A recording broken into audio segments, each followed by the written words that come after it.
आज चाहिँ मैले यो लेसन 1 को यो चाहिँ तपाईँको जुन वर्डहरू छ यो वर्डहरूलाई चाहिँ कसरी युज गर्ने भनेर नेपालीमा लेखेर तपाईँहरूलाई चाहिँ बुझाउन गइरहेको छु।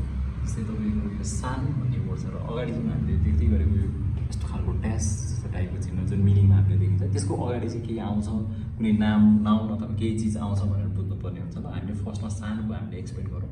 कुनै पनि व्यक्तिलाई बोलाउँदा नामको पछाडि चाहिँ सान राखेर बोलाउनुपर्छ। त्यसको मतलब चाहिँ के हुन्छ भने जसको मतलब हुन्छ जी भन्ने हुन्छ है। जसको मतलब चाहिँ अर्थ चाहिँ भनेको अब जापानिजहरूले चाहिँ कुनै पनि व्यक्तिलाई बोलाउनु पऱ्यो, मान्छेलाई बोलाउनु पऱ्यो भने नामको पछाडि सान राखेर बोलाउने गर्छन्। जस्तै कुन भनेको कुनको पछाडि चाहिँ सानसानो केटो बच्चाहरूलाई बोलाउनुको मायाले नाम लिएर बोलाउनु पर्दा नामको पछाडि कुन राख्नुपर्छ होइन। त्यसै गरी च्यान भनेको चाहिँ सानसाना केटी बच्चीहरूलाई मायाले नाम लिएर बोलाउनु पर्दा नामको पछाडि चाहिँ च्यान राखेर बोलाउने गर्छन् है। त्यही भएर यो च्यान राखेको। अनि जिन भनेको चाहिँ कुनै पनि देशको नागरिक हो भन्नको लागि त्यो देशको नाम प्लस जिन राख्नुपर्छ। पछि इक्जाम्पलको लागि नेपाल भनेको नेपालको जिन भयो, अमेरिका भनेको अमेरिका जिन भयो, चाइनिज भयो च्युगोको जिन भयो है त। अब त्यसै गरी अर्को साई भन्ने छ।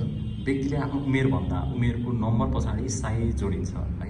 आफ्नो म यति वर्षको भएँ भन्दाखेरि उमेर प्लस साई राखेर गर्नुपर्छ भन्ने कुराहरू चाहिँ बुझिन्छ। र यसरी जुन ड्यास आउने जुन पनि अक्षरहरूको अगाडि ड्यास आउँछ भने त्यसको अगाडि चाहिँ केही आउँछ, नाउनहरू आउँछ भन्ने कुरा बुझ्नु पऱ्यो।